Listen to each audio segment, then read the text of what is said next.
And I know it's from ignorance that she don't know what it is. I'm not taking up for her, everybody. I'm just saying, Tiffany don't know nothing about that.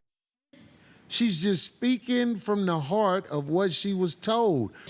Corey Holcomb weighs in on the Tiffany Haddish on stage meltdown. Like, you never hear these motherfuckers talk about what they did for licks. Right. I already know if you in Hollywood and you motherfucking working for real, you been violated. They ain't gonna let you have it without it. You ain't finna be no motherfucking superstar without getting violated. Wow. Backdooria is real. God damn it. And all you stars who have been given press from the people, I ain't got to say no names. All you stars who've been given press. You know, after being in the industry for a long time and kind of seeing how things are going, I never really believed in the conspiracy of it. But as the years go on and I see how things are moving, you know, he's got a point. He's got a point. There's no free meals out here, you know? and if you are a man of integrity, if you're a woman of integrity, it seems like you're going to have to compromise to get that top level of success. You know, I'm not talking about anybody beneath that, but maybe them too, but definitely that upper echelon. And this is from somebody who's been around it for a long time. All you stars who've been given press by these people, if you're not smart, please just be quiet. Some people are highly intelligent. Yeah. But if you don't have a lot of book smarts or wisdom, shut the up. Shut the up. You're only gonna put your foot in your mouth. They need somebody to train the people who's been chosen to be in these movies. And like you take Lil Real, for example. He didn't have to say nothing about me. But because he's not trained, he said something about me, and I put the video up of him in the dress. Let me tell you something. Real, you hanging with a Backdooria mob. I know what you done did to be accepted. Wow. Now, this is what's happened, and it's a very delicate subject for me. My sister Tiffany Haddish said something about what's going on with the college protests. And I know it's from ignorance that she don't know what it is. I'm not taking up for her, everybody. I'm just saying, Tiffany don't know nothing about that. She's just speaking from the heart of what she was told. One thing she said up there was, I perform for the troops, because she said America, like on the news, they said 11 people bombed the towers. You know, like they ran the planes into the towers and all that. Colleges, right? I don't give a fuck about that shit. I've never went to college. Why would I care? Why would I care about college? Boo to college? Or boo that I never went? Or boo that I don't give a fuck about the college? Boo that I don't give a fuck about the college? Why should I give a fuck about the college? There's not genocide at the college. I give a fuck about what's going on the other side of the world, but why would I give a fuck about the college? Because of Africa? Because Africa is working at the college? Shut the fuck up. This is what I'm talking about, stupid motherfuckers at the college. I ain't never worked a goddamn day in your life. Do you remember 9/11? No, forget about it. We were under attack. 11 terrorists blew our shit up, 3,000 people. What the fuck did we do, America? Do y'all remember what we did? If you're from the 1900s, you remember.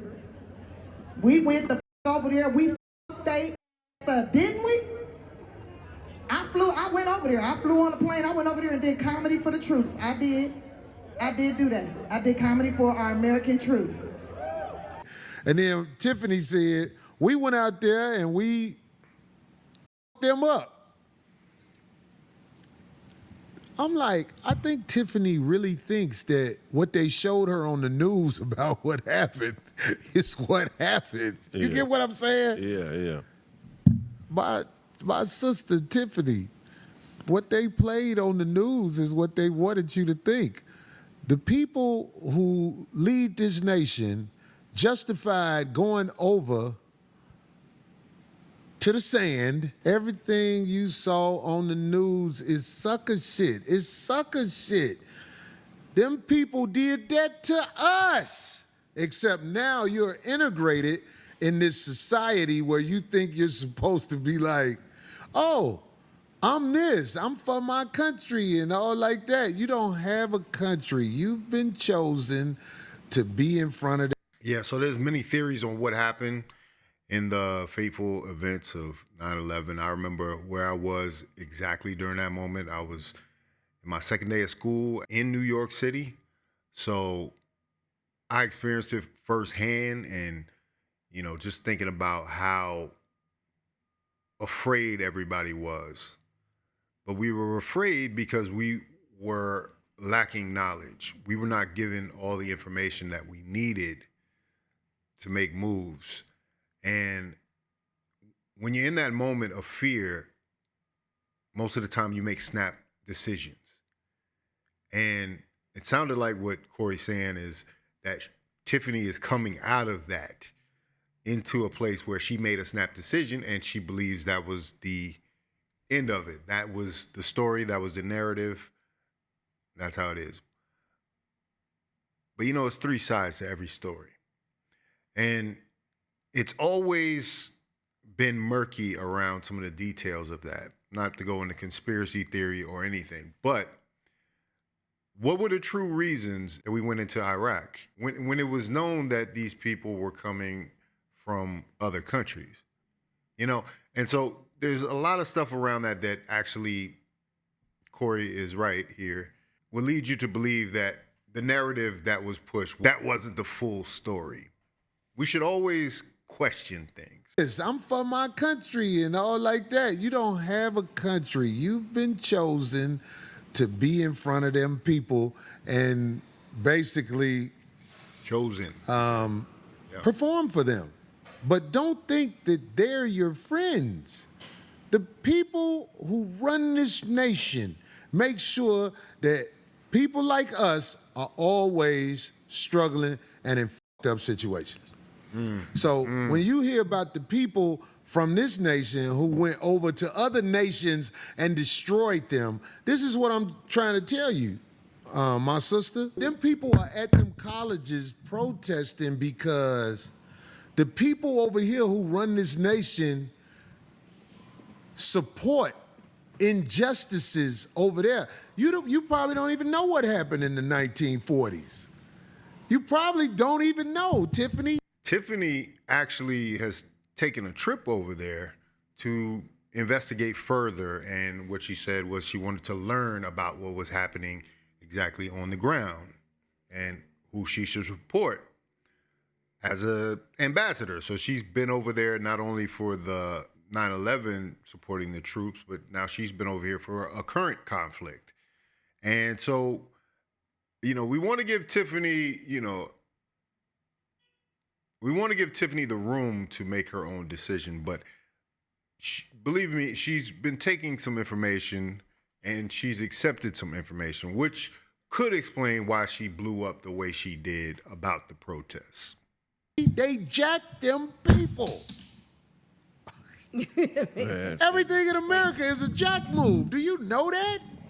This is gangster shit over here. They gangster shit from people. So there are people who pay their money to go to these colleges and get something that ain't worth a shit, if you ask me.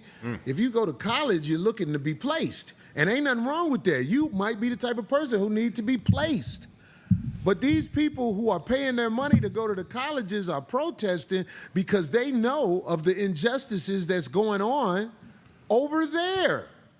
So what I'm saying to you, little sister, you gotta make sure you read up on who you are, because you are not anything to them people but a clown. Me, you, Deep. our brother Kevin, Cat Williams, all us, we're but clowns to them. Jesters, We don't, right, say it again. We're jesters, yeah. A lot of people don't know what jesters are. Yeah, they're Yeah, paid to jester entertain. is somebody that is employed to make the king laugh. Yeah, To entertain. make The king laugh. Yeah. Show 'em. We're all but jesters. Listen, it don't matter how big we get with this entertainment thing. You're not finna get big enough to take over entertainment, but you will be allowed to be in entertainment. But You're not gonna, I don't care how famous you are, you're not finna take this shit over. You're finna do what they want you to do, which is be a jester. But people don't really understand what entertainment is, though. It's a propaganda tool. Please explain. It's a propaganda tool. Propaganda is used to misinform. It's not used to inform. The informed are the elite. So entertainment is just an extension of propaganda. You know what I mean? So There's a reason they call it programming. Absolutely, Craig is 100% right on that. There is a control mechanism that goes into manipulating how people respond and getting people to buy certain things and to be consumers. And if we look at things in our popular culture, such as hip hop, like to push a subculture of depravity, or to push whatever agenda they feel is necessary in that moment. the shit that they want us to know, we'll never know. And by the time shit gets to us, it's already been wired, bugged, and controlled. For example, cell phone technology has been around since World War II. They've been dropping soldiers off on the battlefield and having them call up to airplanes and call back to base. And basically, bomb targets with cell phones for the last 70 years. When they give us access to it is when they figured out how they can use it to control us. That's right. You know what I mean? You're absolutely right. Like our cell phone is used. It's like when it ain't in our hand, we feel weird. Right. It's a tracking device. You don't need private eyes no more. Yeah. You have the cell phone out there. Yeah, I thought that was so funny in the Fonnie Willis and Nathan Wade case when they broke down where Nathan Wade's cell phone was so they could determine his positioning. If you didn't realize that cell hawk data that they're collecting, that they can ping you between towers and pinpoint you within an inch of where you were at this time, at this moment. And that's just on the commercial side. That isn't even the actual governmental tool. So just think about that, how much a cell phone actually puts you in a position. Yeah, crimes have been solved off of cell phone data. But what I'm saying, back on what Craig said, jesters, don't know entertainer out here.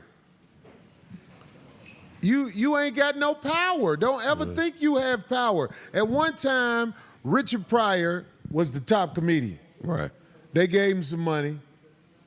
They let him do some things, but he couldn't do the things he wanted to do because he tried to do some woke shit a couple of times. Yeah. They 86 that shit. Now, the point I'm trying to make, though, man, with this is, as entertainers, man, we have to remember, if you're up there getting money, you're one of the kept. You're not better than everybody else. In fact, I'm bold enough to say this. The ones that the king keeps, he doesn't want the talented ones around him because it's harder to get rid of them. I remember when Michael Jordan was on top of the world, that commissioner, David Stern, said, never again. They took his hairline. They did. They said, nah, you But can't they have did everything. make sure, like, they're in control now. Yeah, Like yeah. LeBron, no matter what, he flexes his muscle with the people he's allowed to flex his muscle with. Right. But LeBron ain't out there speaking no real political stuff like that, man. Right. Man, he's been put on the spot a few times, and he ain't trying to mess that money up. Yeah. So the point I'm trying to make to all you court jesters out there, and I'm not saying, look, to all us court jesters out there, You gotta watch what you say when you speaking, especially if you don't have the courage to speak from knowing and understanding it's gonna make your master mad. You have to be cool with what you say, man. But he makes sense about being the court jester. The court jester, the entertainer. You know, he's talking quite literally because he's speaking of Tiffany Haddish being a comedian. And, you know, historically, when you've seen people taking stands, when you've seen people be political from an entertainer's perspective, there's been very severe repercussions for that action. It's almost like, you know, there is a certain level that you can go to where you're totally under control. You see some people that don't make a peep about anything controversial because they know they're going to lose this Nike deal or they're going to lose this opportunity, you know? And it's so many people that are, you know, climbing the ranks that are trying to get to that next level that it's even hard for them to consider making that, especially since you got family, you got bills, you got all this stuff. So people that are comfortable are trying to stay in that position. But he also makes an interesting point about the people who are in that upper echelon normally aren't the most talented people, right? Because in order for them to put the most talented people up there, then they would have to also control the most talented people, the most powerful of the group. So, you know, I see it a lot in acting even. Like when you look, my profession, acting, when you look at who kind of has risen the ranks, like just going back in history and knowing these people beforehand, you would say their skill set wasn't the strongest. Now, you know, with help and coaching and, you know, hopefully experience, they've learned how to be somebody that is propped up in that position. But for the rest of us out here, you know, who we're getting by mostly on our talent, you know, there's a hard road ahead. You know, it's much more difficult path. They'd much rather prop somebody up. I always use the example that sometimes I feel like they put the person that isn't as talented there so that they can also at the same time say, see, he's not as talented and this is your best. He's not as talented as our best, but he's the best of you because he's been propped up. And I think that happens a lot, you know, all over the place in entertainment. But entertainment is a very deep topic. And if you want to hear me talk more about entertainment, make sure you sign up for my upcoming course on entertainment. I'm going to teach you all everything I know about entertainment. I'm going to teach you about YouTube and the digital revolution, the 21st century artist in this marketplace. Faucette Media will teach you about it. I'm accepting pre-sign-ups and I'm trying to get everything lined up for you all so I can impart my wisdom to you. The link will be in the description. Not only about entertainment, but I want to talk about how we can impact your business writ large, where the power of media can impact your business, of getting your message in one way or the other. These are very important skills. I think I have a way to teach you how to harness your own. So make sure you sign up down there. Just sign up to the newsletter, get on the email list, and I'll have all the information there for you as this thing is developing. This is new, this is brand new, so it might take a minute, but make sure you get in there so I can keep you up to date on what's going on. Anyway, if you like this video, like, comment, subscribe, hit the bell notification for all uploads. If you want to watch more, please watch one of these videos down below. This is Faucette Media.